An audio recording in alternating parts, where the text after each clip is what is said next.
KPU Buleleng menetapkan daftar calon tetap DCT calon legislatif atau caleg DPRD Buleleng pada pemilu 2024. Dari total 431 caleg yang ada, 2 diantaranya tidak memenuhi syarat lantaran mengundurkan diri.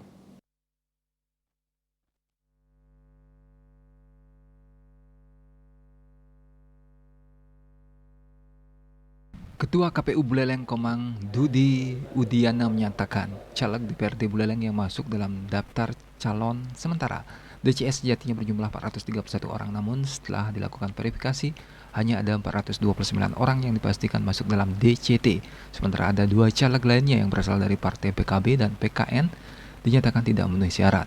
Selain itu, Dudi menyebut ada 2 parpol yang tidak memiliki caleg dalam pemilu 2024 mendatang, yakni dari PBB dan Garuda. Kendati demikian, partai tersebut akan tetap dimasukkan dalam surat suara.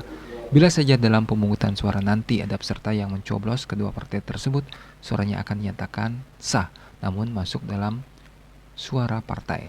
Sebanyak 429 caleg yang masuk dalam DCT itu rinciannya dari PKB 37 orang, Gerindra 45 orang, PDI Perjuangan 45 orang, Golkar 45, Nasdem 45, Partai Buruh 12 orang, Gelora Indonesia 10 orang, PKS 21, PKN 28 orang, Hanura 37 orang, PAN 4 orang, Demokrat 45 orang, PSI 20 orang, Perindo 25 orang, P3 9 orang, dan Umat 1 orang.